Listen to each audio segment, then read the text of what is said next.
কথাটো ভাবি চোৱাচোন। প্ৰণয়ৰ দৰে ল'ৰা এটাই তোমাৰ দৰে গাঁৱৰ ছোৱালী এজনীক বিয়া পতাৰ কথা কিয় ভাবিলে?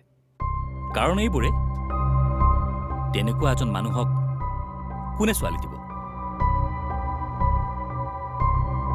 আৰু এটা কথা, প্ৰণয়ে যিজনী মানুহক নিজৰ মাক বুলি পৰিচয় কৰাই দিয়ে, সেইজনী তাৰ নিজৰ মাক নহয়। সেইজনী প্ৰকৃততে মাহীমাক।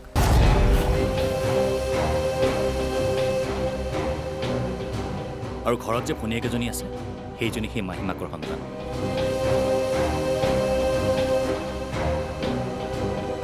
প্ৰণয়ৰ নিজৰ ভনীয়েক নাই, প্ৰণয়ৰ দেউতাকৰ সন্তানো নহয়।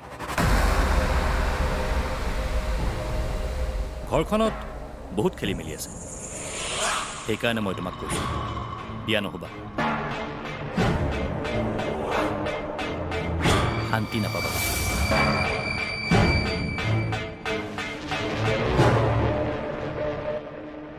তুমি চাগে ভাবিছা মোৰ কথা তুমি কিয় বিশ্বাস কৰিবা? তোমাৰ খুৰা খুৰীয়ে চাগে তোমাক কৈছে এইখিনি সময়ত তোৰ বিয়া ভাঙিবলৈ বহুতে কিবা কিবি ক'ব। তই কিন্তু কাৰো কথাতে বিশ্বাস নকৰিবি। তোমাৰ জীৱনৰ নিৰাপত্তাৰ কাৰণে মোৰ কথা বিশ্বাস কৰা।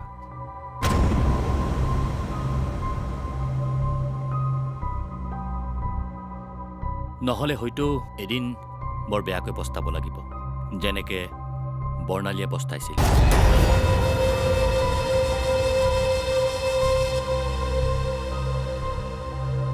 আহোঁ দিয়া।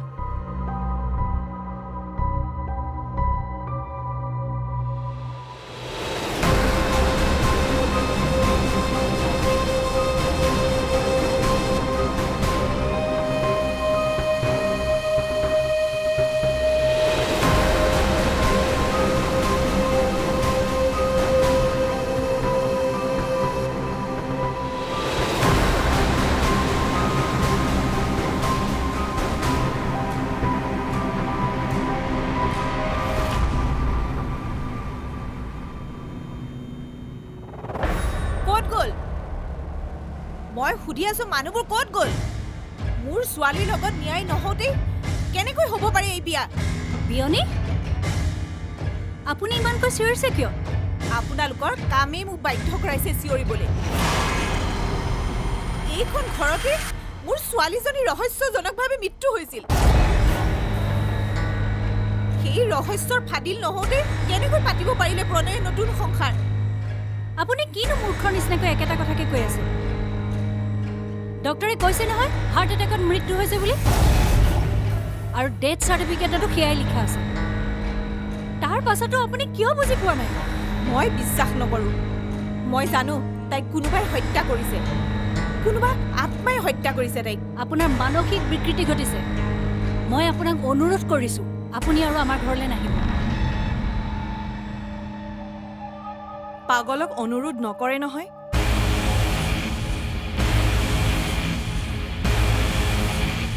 গতিয়াই বাহিৰ কৰি দিব লাগে।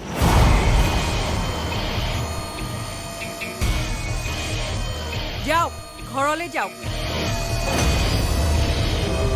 একচুৱেলি ভুল আমাৰে। আপোনাৰ ছোৱালীক এইখন ঘৰত আমি বোৱাৰী কৰি আনিলোঁ। মাক যেনেকুৱা পাগল, ছোৱালীও তেনেকুৱাই পাগল আছিল। মোৰ ছোৱালী পাগল নাছিল।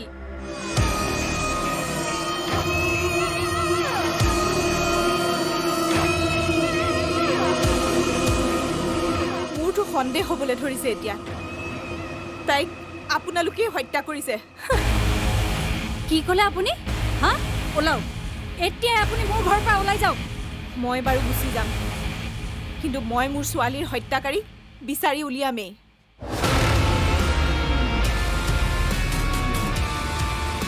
কথা দিলোঁ মই আপোনাক।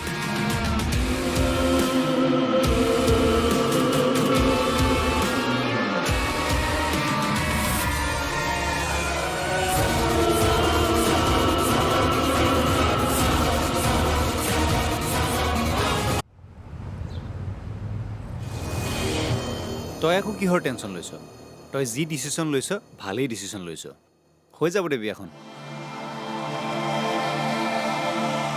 ছোৱালীজনী বৰ ভাল আৰু আজিৰ যুগত এনেকুৱা ছোৱালী মই বিচাৰি উলিয়াইছোঁ গতিকে তই মোক থেংক ইউহে ক'ব লাগে নহয় প্ৰণালীৰ মাক দেউতাকে মোক বহুত মৰম কৰিছিল মাকে মই দ্বিতীয় বিবাহ কৰোৱাটো বিচৰা নাই হেই বেলেগৰ কথা চিন্তা কৰা বাদ দে তই নিজৰ কথা চিন্তা কৰ আচ্ছা তই গোটেই জীৱন অকলে পাৰ কৰিবি নেকি মই এটা কথা সকলোৰে পৰা লুকুৱাই ৰাখিছিলোঁ কি কথা নিজৰ পত্নীৰ দুৰ্বলতাৰ কথা মই সমাজৰ পৰা লুকুৱাই ৰাখিব বিচাৰিছিলোঁ বৰ্ণালী মানসিকভাৱে সুস্থ নাছিল তাই এটা মানসিক ৰোগত ভুগি আছিল মই তাইৰ ট্ৰিটমেণ্টটো কৰাই আছিলোঁ মনে মনে কি তাই যে ভূতপ্ৰেত দেখা বুলি কৈছিল সেইবোৰ তাইৰ মনৰ সৃষ্টি আছিল তেনেহ'লে তই মাকক কথাবিলাক কৈ নিদিয়ে কিয়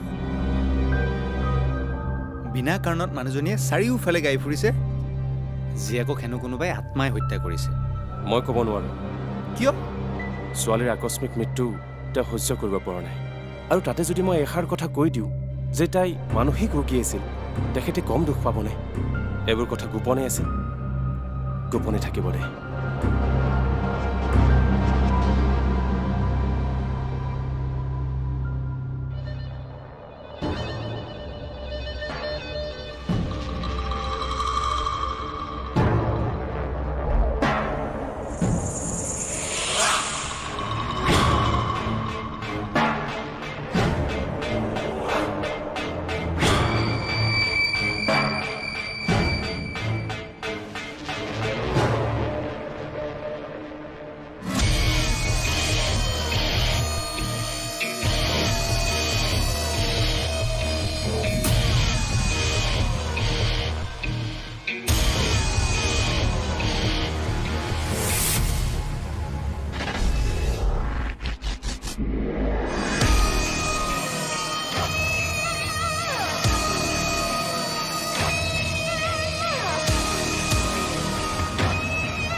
ছোৱালীজনীক বুজাবলৈ চেষ্টা কৰিছিলোঁ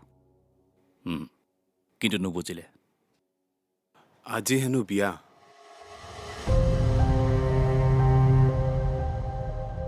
আমাৰ হাতত যি আছিল সেইটো কৰিলোঁ এতিয়া তাইৰ ভাগ্যত যি আছে সেয়াই হ'ব ভাগ্যত যি আছে সেয়াই হওক বুলি জানো সঁচাকৈ এৰি দিব তাকে সেইটোৱেইটো কৰিব নোৱাৰোঁ কেনেকৈ আগবাঢ়িব লাগে সেইটো বাৰু বুজিছোঁ আৰু কিবা ক'ব লগা থাকিলে ক'ব তুমি কামবোৰ আগবঢ়াই থাকা ভবামতে যদি চব হয়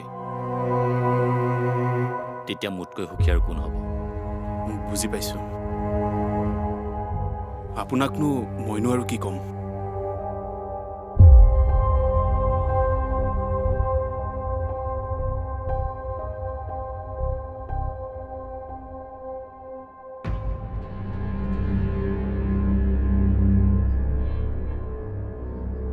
আপুনি সেইখন ঘৰলৈ পুনৰ যাব নালাগিছিল কিয় আপোনাৰ জোঁৱায়ে পুনৰ বিয়া পাতিব বিচাৰিছে তাক পাতিব দিয়ক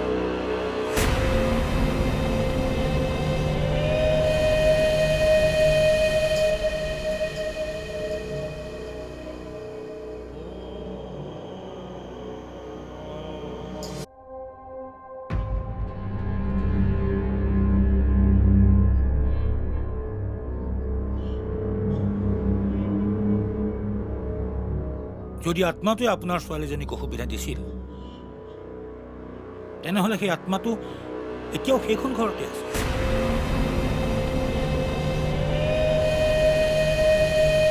অঁ, বৰ্ণালীয়ে মোক মাজে মাজে কৈছিল তাই এনেকুৱা অনুভৱ হয় তাইৰ পিছফালে হেনো কোনোবা থিয় হৈ থাকে, ঘূৰি চালে কাকো নেদেখে। তাইৰ ৰুমৰ লাইটবোৰ হেনো বিনা কাৰণতে জ্বলা নুমা কৰি থাকে, বাচন বৰ্তনবোৰো পৰি থাকে।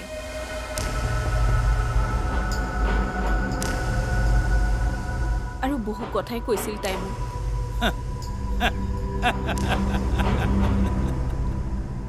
আৰু এই আত্মাৰ কথাবোৰ যদি সঁচা হয়, আপোনাৰ ছোৱালীৰ দৰে নতুনকৈ অহা বোৱাৰীজনীকো অসুবিধা দিব।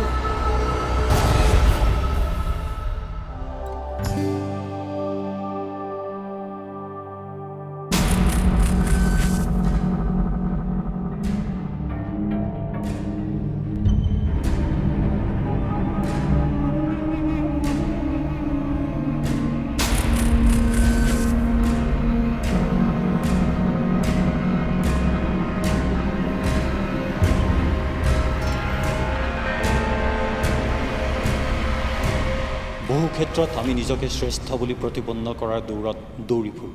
শ্ৰেষ্ঠ মানে আমাৰ নজৰত থকা কোনোজনতকৈ উন্নত। আমি নিজকে এটা সীমাত বান্ধি পেলাওঁ।